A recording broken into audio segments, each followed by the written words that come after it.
Olá, meu nome é Adolfo Melito, esse é o programa Economia Criativa, Descomplicando a Economia com Criatividade, um programa da Visão de Mercado, Visão Web TV, do Rogério Cabral, que atua na região de Marília há mais de 15 anos e que hoje alcança o Brasil todo através das redes sociais. Este programa tem trazido discussões e debates a respeito de criatividade e inovação, empreendedorismo, e hoje eu tenho o grande prazer de receber aqui um grande amigo nosso, que é o Felipe Carvalho, que vem falar um pouquinho sobre uma coisa totalmente nova para nós, né? Que é exatamente uma aceleradora, mas não uma aceleradora daquelas que vocês conhecem, uma aceleradora de pequenas e médias empresas. Mas, Felipe, seja muito bem-vindo. Eu quero, inicialmente, dizer que conheci o Felipe em 2017, quando nós fizemos aí um trabalho de aproximação. Ele estava como diretor de inovação da Prefeitura Municipal de Santo André, com muita liderança, né? Acabou lançando algumas bases de coisas que hoje são importantes aqui no ABC, que foi o ABC chamado ABC Valley, né? Que era a iniciativa do ambiente para desenvolver negócios aqui na região, né? Que envolve os 7 municípios. E ele, de alguma forma, foi quem lançou a pedra fundamental disso, não foi, Felipe? Então, eu vou te perguntar, começando o nosso bate-papo aqui hoje, como você vê o desenvolvimento de novos negócios aqui na região do ABC, que você conhece bem? Depois você vai explicar que o seu negócio não é só ABC, né? Mas vamos lá. Legal, Melito. Primeiro, agradecer a oportunidade desse papo. Sabe que eu sou um grande fã do seu trabalho, da atuação nesse pouco período que a gente se conheceu, né? Via Mário da Engage, um grande empreendedor, né? Um trabalho fantástico que você desenvolveu junto a eles lá na Show. Então, quero já agradecer a oportunidade de participar aqui com você. Para mim é uma honra. Sobre o desenvolvimento de novos negócios na região do ABC, né? A região do ABC é uma região de 2,7 milhões de habitantes, né? Se você for considerar um município, ele é o quarto maior PIB do país. Então, é mais de aproximadamente aí 115 bilhões de reais, né? Então, quer dizer, tem uma localização privilegiada, próximo do porto, né, de Santos, próximo aos aeroportos, estradas, enfim. E ela passa hoje por um processo de reinvenção. A gente sabe que, historicamente, é o berço, né? Sempre foi o berço das automobilísticas, né? A parte industrial, e durante os anos vem migrando muito do seu processo para a área de serviço. Eu considero ainda uma região muito próspera, dada toda essa circunstância, que passa por um processo de reinvenção, sim, mas eu acredito muito, né, na nossa região. E aí, quando a gente fala do ABC Valley, a gente vai falar um pouco mais nessa nossa conversa, mas a gente tem um potencial e tem muitas empresas fantásticas estabelecidas na região e que precisam um pouco de luz e de conexão para que as coisas aconteçam de uma forma ampla nesse processo de reinvenção e transformação. Bacana que você coloque esse contexto, até porque uma das questões básicas na área de inovação é você contar com alguns pilares, um dos quais é a academia. Aqui no ABC, nós temos um universo muito rico, né, de universidades, e eu pergunto para você, acompanhando como você acompanha esse tema, como é que você imagina que essas academias, essas universidades têm contribuído hoje para o desenvolvimento de pesquisa e desenvolvimento de negócios aqui no ABC? A gente tem aqui na região instituições fantásticas, né? Uma delas, a Federal do ABC, que quando você olha, ela tem 15 anos, e quando você analisa os rankings nacionais e mundiais, ela já ocupa posição de destaque. Então, você tem uma FEI, uma Mauá, né, muito fortes na questão de engenharia, você tem uma Medicina ABC, enfim. Tem diversas grandes, importantes e boas instituições aqui, e que também produzem pesquisa, produzem desenvolvimento. Tem um aspecto muito interessante, que muitas das vezes os muros eles são muito altos. Eu gosto de falar sobre isso. Eu tive a oportunidade de visitar todas essas instituições, dialogar com os gestores, e quando a gente entra, a gente encontra coisas fantásticas. A gente encontra pesquisas de nível mundial, né? Uma delas vai na Federal do ABC, eles desenvolveram um teste de Covid super barato e com alta confiabilidade, enfim, e diversos outros temas de pesquisa avançada. O que muitas vezes acontece é que isso está pouco conectado com a sociedade civil. Então, às vezes, a gente tem pouco acesso do que está acontecendo ali dentro. Então, um dos grandes desafios que eu digo, nós temos muitas coisas boas, mas a gente precisa um pouco mais dessa conexão. Um dos projetos que a gente desenvolveu, inclusive, lá na Prefeitura de Santo André, na época, foi a turismo industrial e de inovação. Qual que é a ideia?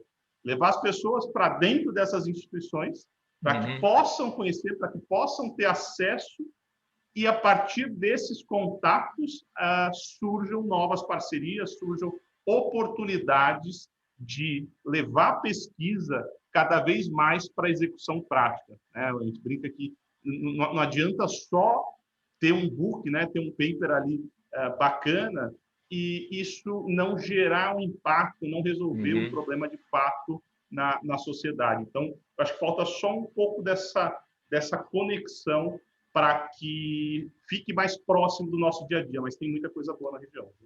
Eu vi esse caso que você citou aí da universidade aqui do ABC, do teste da Covid, né?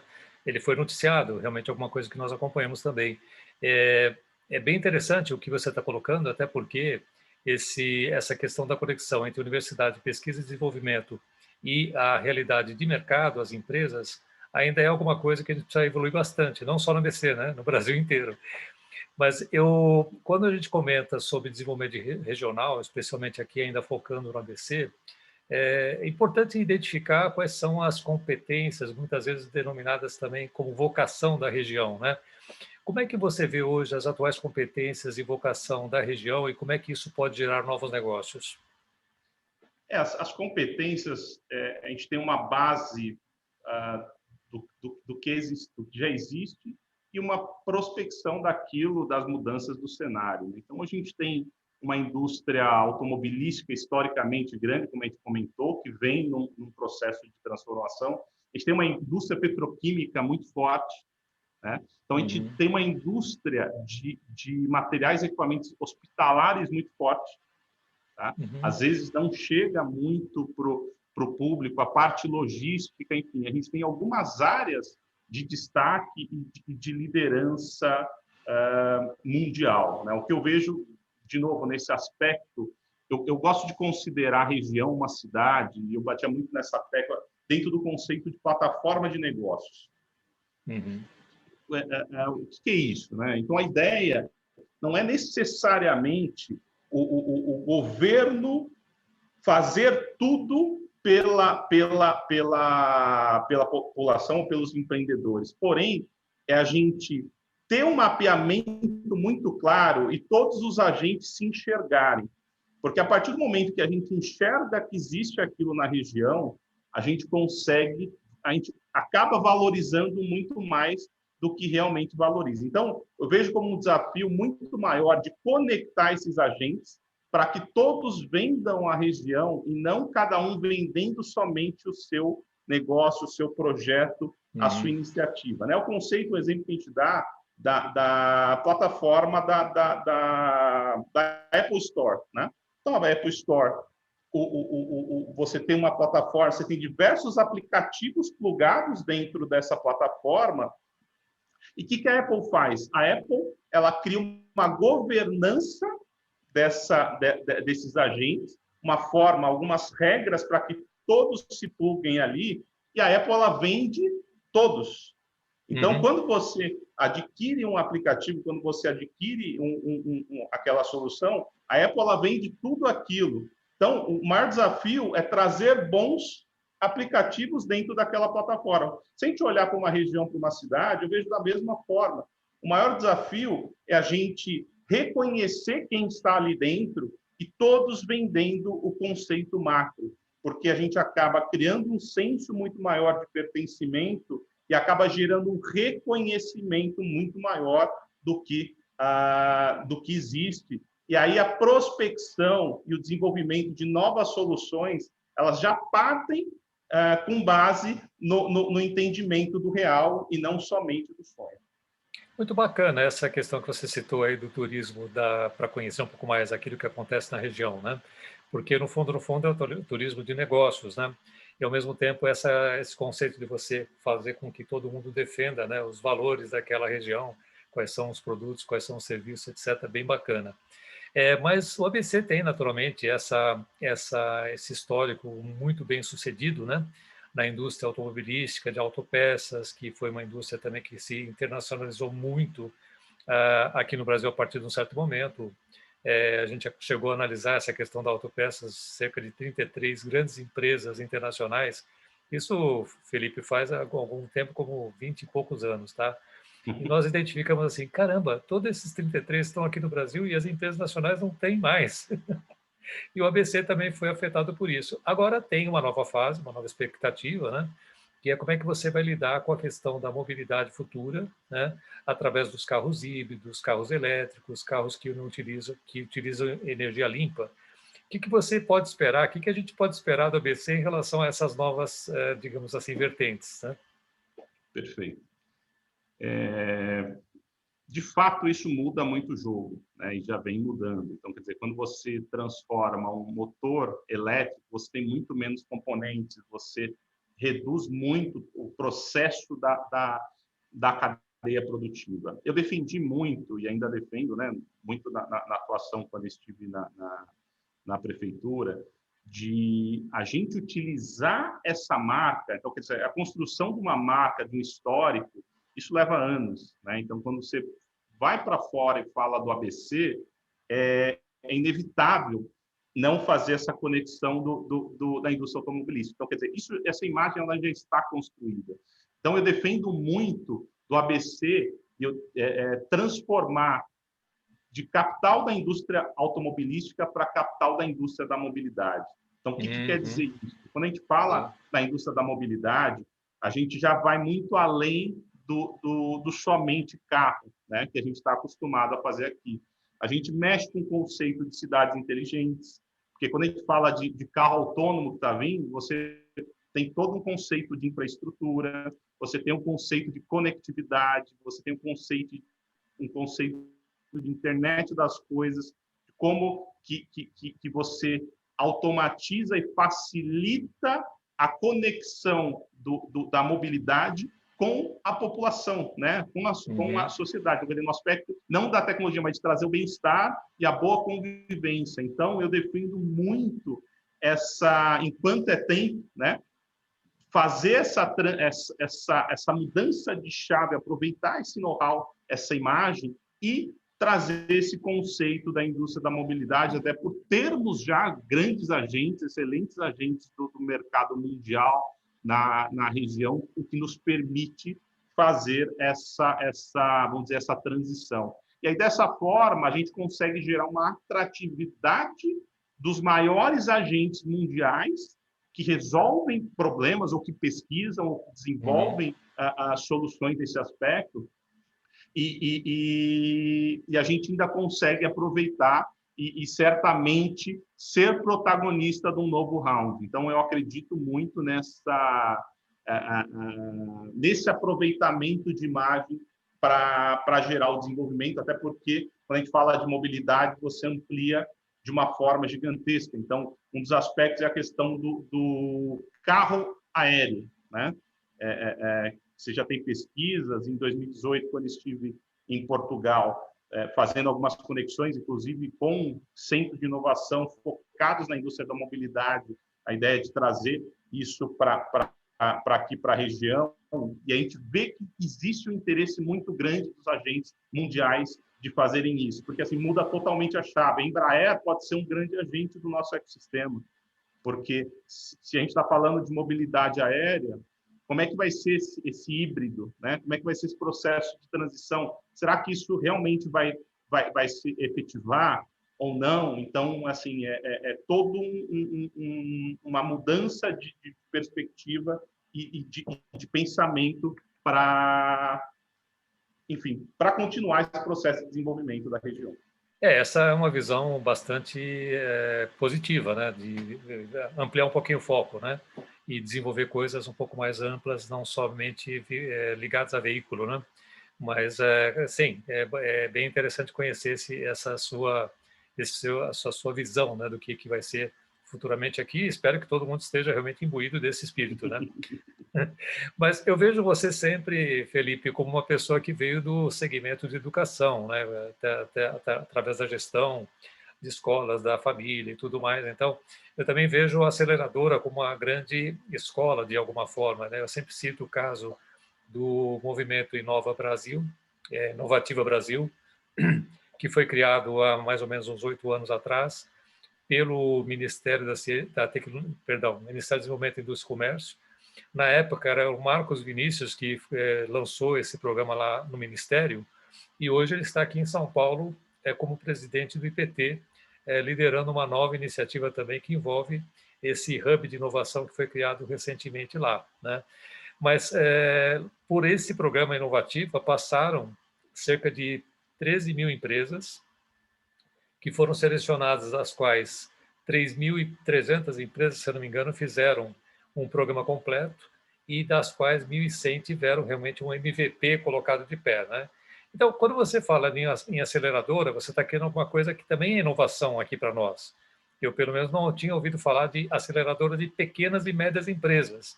Então, conta para nós qual seria mais ou menos o propósito daquilo que você está criando, como é que você está pensando, como é que você aproveita todo esse bagagem de educação que você tem, né, para colocar de pé esse novo negócio. Perfeito, Melito. A gente nasce focado em ajudar esse pequeno e médio empreendedor a deixar de ser estatística para ser protagonista, né? Okay. Então, a gente considera mais de 90% hoje das empresas existentes são micro e pequenas empresas. Então, assim, é a grande massa hoje dos negócios no Brasil. Então, e tem grandes problemas. Porque grande parte deles nasceram, e se você conversa com um pequeno empreendedor, ele está muito focado em vender produtos. Conhece bem aquilo e quer ver a melhor forma de vender aquilo que ele acha que é importante. E o que a gente traz muito no conceito é de como que a gente ajuda esse empreendedor a mudar a ótica, a olhar pela ótica das pessoas e ajudar a resolver problemas das pessoas. Então, essa mudança de chave inicial já é um aspecto fundamental, porque tem muitos negócios hoje que existem que já não resolvem mais nenhum problema. E aí, o que acontece muito? O empreendedor acaba terceirizando a culpa. Então, a culpa ela passa a ser do governo, passa a ser da crise, passa a ser de uma série de aspectos externos e aí o empreendedor não entende o papel da culpa dele nesse processo. E, de fato, não é fácil. Às vezes, algumas transformações que acontecem no mercado, pode ser que aquele negócio, por si só, não faça mais sentido na sociedade. Porém, ele tem toda uma construção, tem todo um histórico de base de clientes, de pessoas, que ele já gerou confiança e credibilidade, que ele pode entender para onde que essas pessoas estão caminhando e como que ele consegue gerar valor com base naquela rede que ele já construiu. Isso muda totalmente o jogo, porque a gente traz, independente do tamanho desse empreendedor, ele é um micro, ele é um pequeno, a gente traz uma situação de realidade do jogo. Ó, está acontecendo fora isso, o que está acontecendo internamente dentro do seu negócio é isso. Vamos testar novas formas de atuação. Então, a gente traz muito dos conceitos de inovação para o mercado tradicional, mas sem querer induzir esse pequeno empreendedor a se tornar uma startup. É o que a gente brinca, que a gente quer trazer os conceitos não é ajudar ele a se tornar uma startup, mas é trazer os pensamentos de startup para as empresas tradicionais. Eventualmente, ele vai, aos poucos, entendendo essa questão de resolução de problemas, essa base de como uma startup pensa, e ele pode ser que futuramente ele monte até uma startup, ou ele entenda que aquilo que ele montou é uma startup.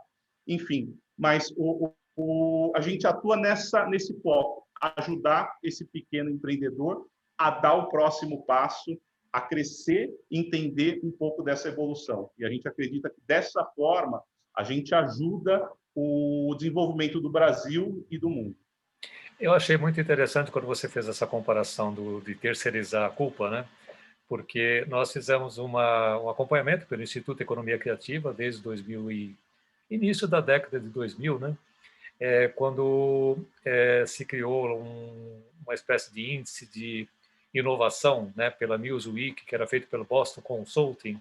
Então, eles faziam pesquisas que os próprios executivos respondiam e você tinha um ranking das empresas mais inovadoras. Você tinha outras estatísticas também de universidades europeias que falavam sobre isso, e você tinha alguma coisa sendo feita aqui no Brasil na área de competitividade. E a coisa mais interessante que a gente comparava na época, Felipe, era dizer assim, quais são os problemas que impedem inovação? Você comparava aquilo que era falado pelo pessoal da Europa e aqui no Brasil pela estatística que na época era da Fiesp, da qual eu participo, inclusive como conselheiro do CONIC, que é o Conselho Superior de Competitividade e Inovação.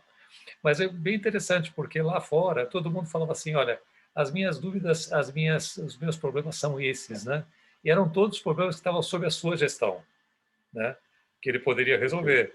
E aqui você pegava 40%, 50%, até um pouco mais, era tudo culpa do governo, era não sei o quê, era burocracia, assim, gente, todo mundo está sob a mesma égide, né? Então, esse ponto que você citou realmente é um ponto cultural, né?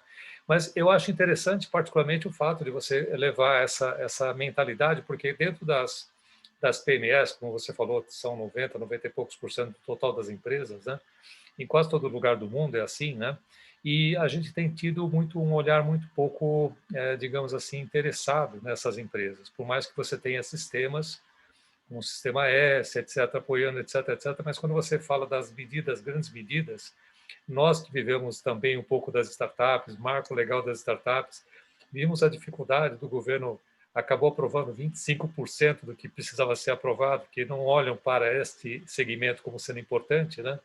Então, é que dentro dessas pequenas e médias empresas, especialmente as empresas de pequeno porte, elas têm parte que são por necessidade, o que chegou a ser a maioria no passado e hoje tende a ser não a maioria mais, você tem muito mais por oportunidade, que é o que você colocou, que as empresas têm que ter uma dor a ser sanada.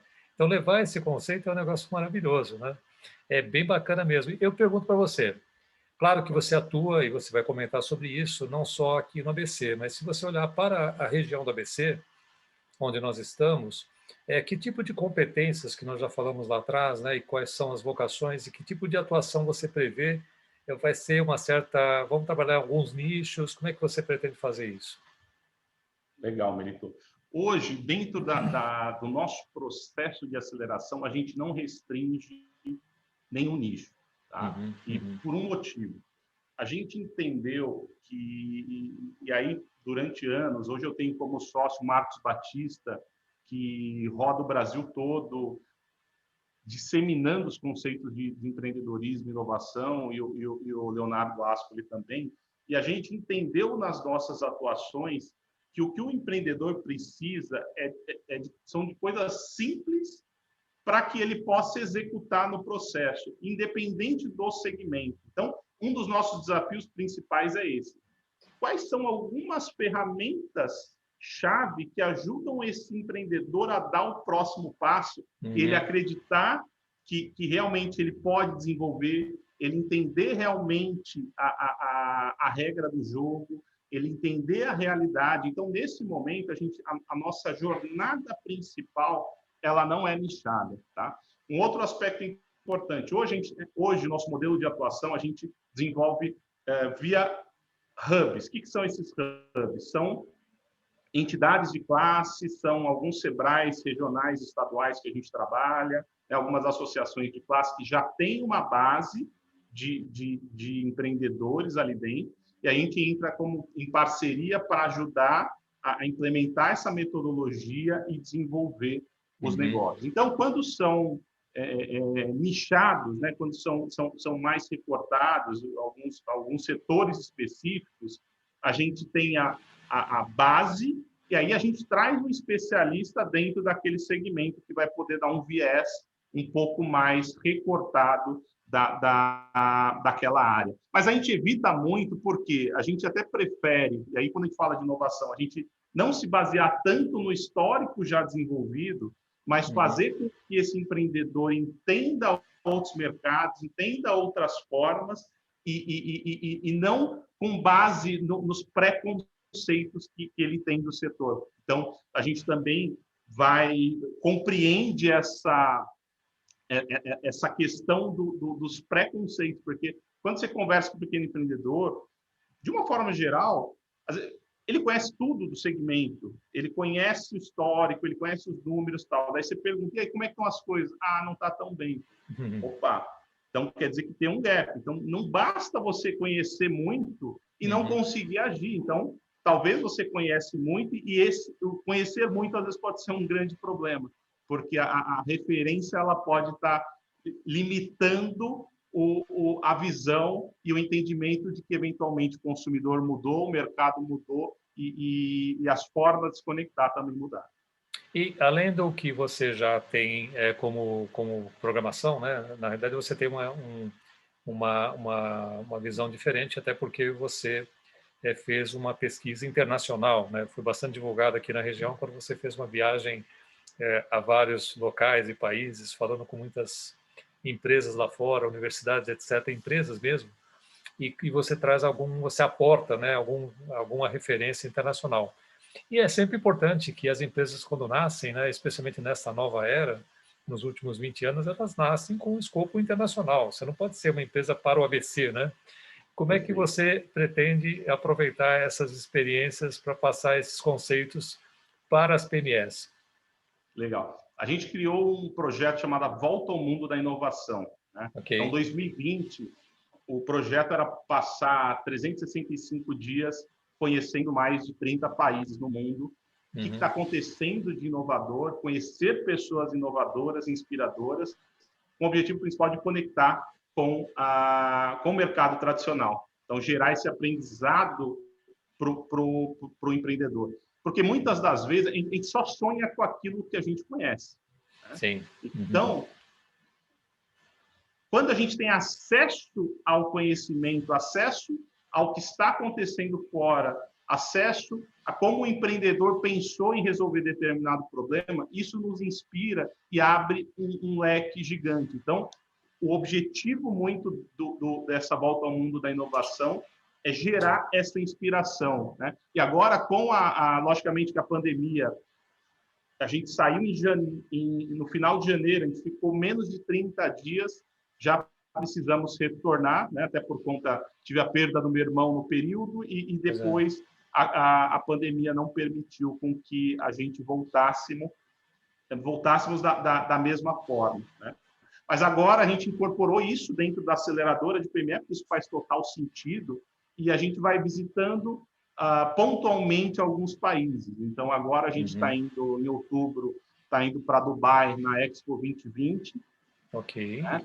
E lá tem uma feira que acontece um grande evento, acontece de 5 em 5 anos, e lá tem muitas inovações em diversos setores, diversas verticais, que é algo bem, bem interessante. Inclusive, conhecer um pouco do que o governo de Dubai tem trabalhado, como que contextualizado no planejamento estratégico da cidade e da região. E a gente vai também para o Egito, e aí uma das coisas que a gente quer conhecer lá é a nova capital administrativa do Egito, né, que eles estão construindo dentro de um conceito de cidade inteligente, de sustentabilidade, e a gente quer entender um pouco de como é que o Egito está se preparando para um processo de crescimento e de expansão, e como é que está sendo internamente essa transição, essa mudança de chave, também junto aos empreendedores, de novo, trazendo um pouco dessa inspiração, né, do macro,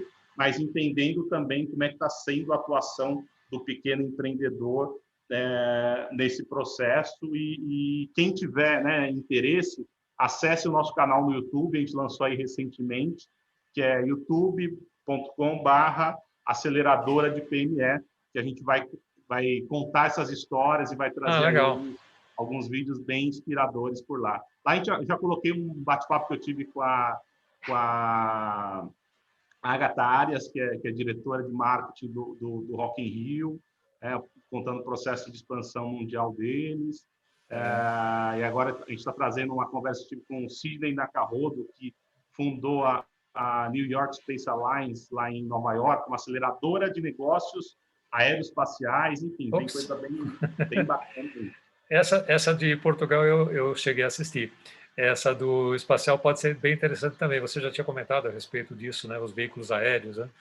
Aliás, a Embraer está exatamente nessa pegada, né? Ela teve uma empresa a qual ela tinha participação que fez uma capitalização via um novo instrumento totalmente diferente, que é o SPAC, né?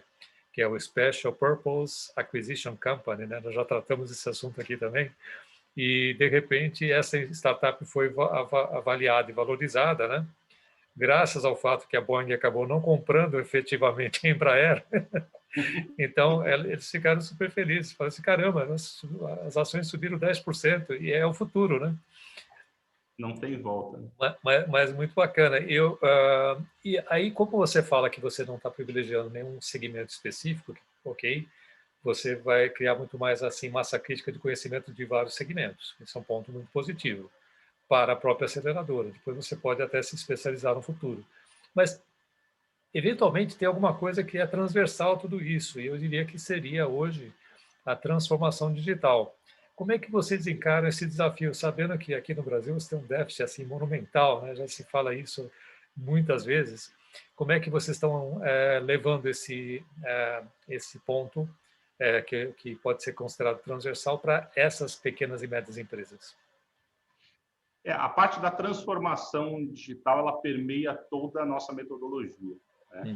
Porque hoje a gente vive nesse mundo digital, né? Que é o físico com o digital. Então, independente do tipo de negócio, a gente vê, as relações pessoa a pessoa, elas não vão deixar de existir, né? E cada vez mais as pessoas estão conectadas, elas estão com o smartphone, elas estão 100% do tempo conectadas. Então, a gente trata muito desse conceito do entendimento do mundo digital, né? Principalmente a questão da mentalidade, dos hábitos das pessoas, como que elas convivem, como que elas consomem, como é que elas se relacionam. Com base nesse entendimento, aí entra a questão da tecnologia. Como é que a tecnologia ajuda a acelerar esse processo, ajuda a se conectar, ajuda a deixar de limitar, né? O pequeno empreendedor, ele tem muito essa visão de que ele atende só o bairro, às vezes, ele atende só aquela comunidade, um grupo pequeno de pessoas, e às vezes ele não vê que o mercado dele pode ser o mundo realmente, pelo que a gente estava conversando. Ele entender que cada vez mais essas conexões elas podem acontecer. E a questão da transformação digital facilita grandiosamente esse processo, começando principalmente pela mentalidade, né? Então, muito do que a gente reforça em toda a jornada é a mentalidade para um mundo digital em que ele é físico, né? E tem as conexões, o conceito, né, de omnichannel, quem fala de que o consumidor ele consome de diversas formas, por diversos canais, e que a partir do momento que ele entende o perfil daquela base dele, ele percebe também se continua fazendo sentido ou não atender aquele público que ele atendia, tá? Acho que esse é um ponto, se ele consegue resolver um problema ou não, e eventualmente testar novas formas, novas atuações para que ele continue sendo relevante num mundo digital. Então, isso é fundamental e a gente traz muito desse conceito na nossa metodologia. E você que está inaugurando possivelmente a primeira aceleradora de PME aqui no Brasil, né? Eu não conheço outra. Pergunto para você quais são os desafios que você vê, quais são as suas dores, eventualmente, né? E como é que você vai ter algum sistema de medição para verificar como é que vocês estão andando, como é que estão fazendo, se está gerando inovação, se não está gerando, como é que está sendo essa evolução. Fala para nós um pouquinho a respeito da gestão disso. Isso é bem interessante, Melito. Então, o nosso programa central é uma aceleração de 3 meses, então uma jornada de 3 meses em que a gente tem 12 workshops práticos com o empreendedor online. Né? Então, um dos grandes desafios que a gente tem é porque, às vezes, o online ficou de uma forma ampla. Alguns têm um pouco de dificuldade, alguns, às vezes, perdem o interesse. Então, um dos nossos grandes desafios é tornar essa jornada online extremamente prática, intuitiva, estimulante para que ele comece e termine o processo.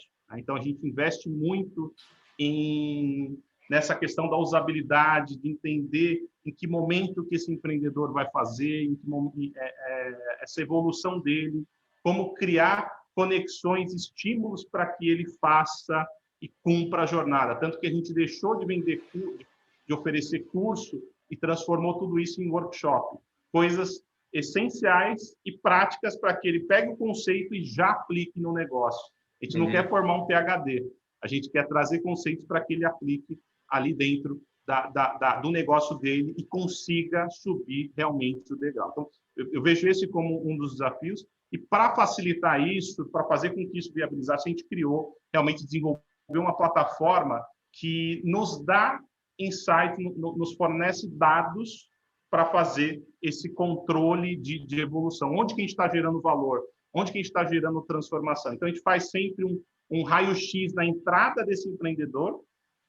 Ao término dos 3 meses, a gente tem um segundo raio-x com coisas subjetivas, até porque no início o pequeno empreendedor ele não tem dados suficientes para objetivos para falar de faturamento, de margem, essas coisas. Então, a gente já entendeu isso.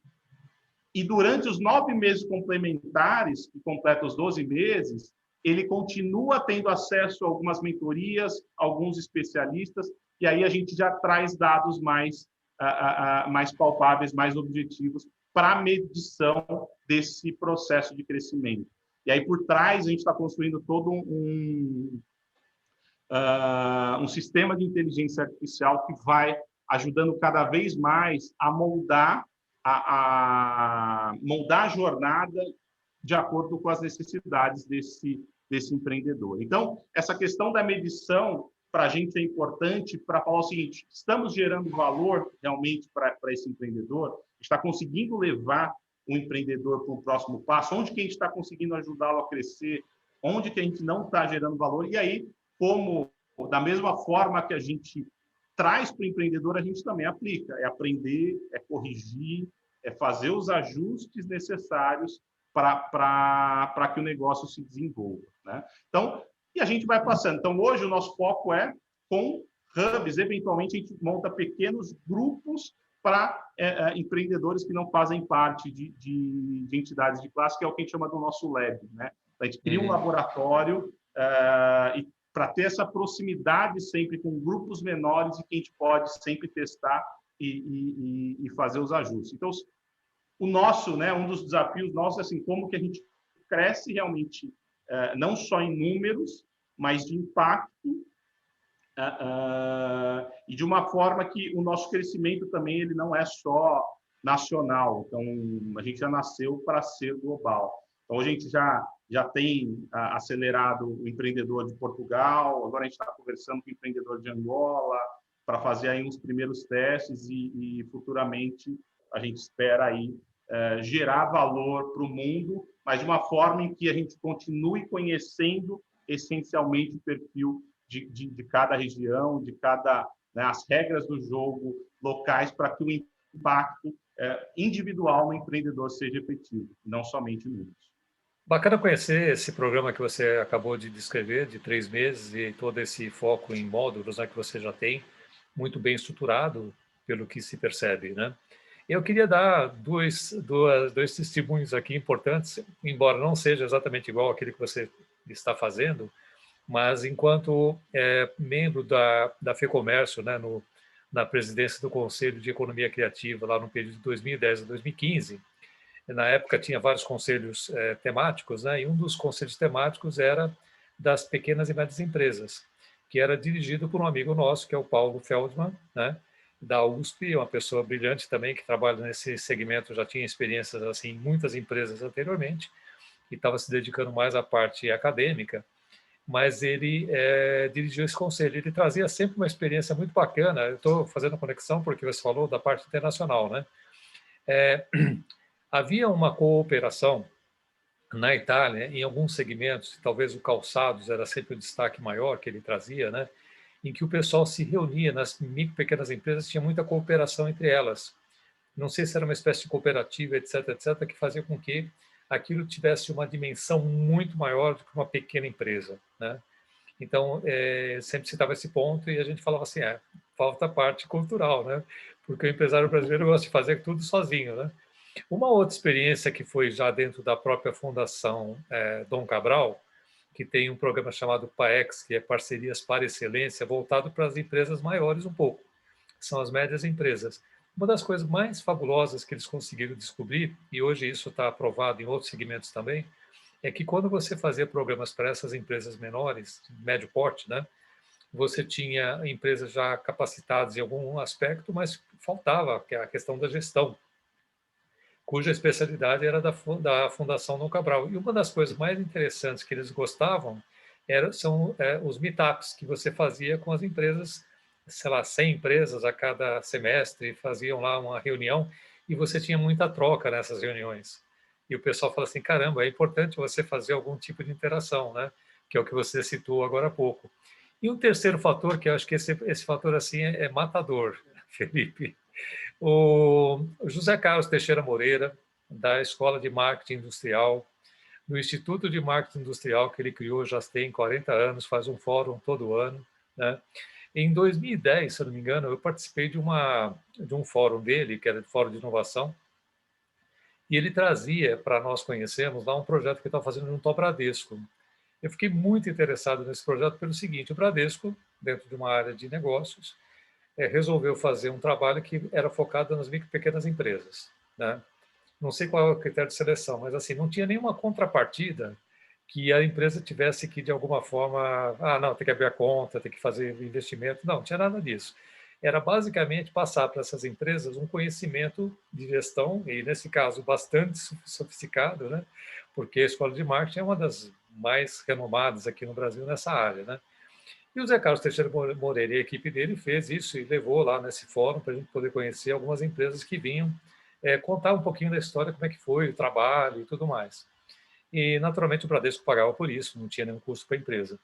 Mas o mais interessante é o seguinte, ele fala assim, Melito, é uma coisa maluca, porque a gente fala aqui de manhã, o pessoal fala assim, a gente vai almoçar em casa. Aí ele volta depois da tarde e fala assim, tudo aquilo que você falou de manhã eu já implantei. Então, a capacidade da micro e pequena empresa de rapidamente tomar posição em relação àquilo que ela aprende é incrível. E eu tenho certeza absoluta, até por essa constatação, que é verdadeira, né, que você terá realmente muito sucesso naquilo que você está fazendo. Então, eu quero deixar aqui para as suas palavras finais, né, esperando que você tenha realmente muito sucesso à frente da aceleradora de PMEs, né? Conte conosco sempre em relação a esse assunto. A gente gosta muito de fomentar e apoiar esse tipo de iniciativa. E, Felipe, mais uma vez, muito obrigado por você ter estado conosco aqui hoje. Legal, Melito. Eu que agradeço pelo papo. Passou rápido. Passou. Muito legal. Sempre bom, né, estar em contato contigo. Né? Espero que a gente possa, em breve, tomar um café juntos e poder trocar mais ideias. Então, para quem ainda não conhece, pode acessar nossa rede social, nosso YouTube, nosso canal. A gente está sempre com vai começar a trazer bastante conteúdo por lá. Deixe os comentários, né? Tragam insights que vocês querem que a gente discuta e aborde. Eu acho que essa é a ideia. Além da aceleração, a gente disponibilizar bastante conteúdo gratuito também, que de alguma forma possa gerar impacto, possa ajudar nesse processo de transformação que não tem sido fácil para as empresas, né? Principalmente as pequenas, nesse período adverso, e não só agora, né? Nesse período de pandemia, mas já há muito tempo isso vem incomodando e vem virando, né, uma pedra no sapato aí de muito empreendedor. Então, assim, contem com a gente nesse processo. A gente gosta muito, a gente gosta de troca, a gente gosta de aprendizado constante. Não é que a gente é dono da verdade, que a gente compartilha, não. A gente gosta sempre de aprender com pessoas fantásticas e, se Deus quiser, a gente quer olhar para os números, olhar para a plataforma e falar o seguinte, olha, a gente ajudou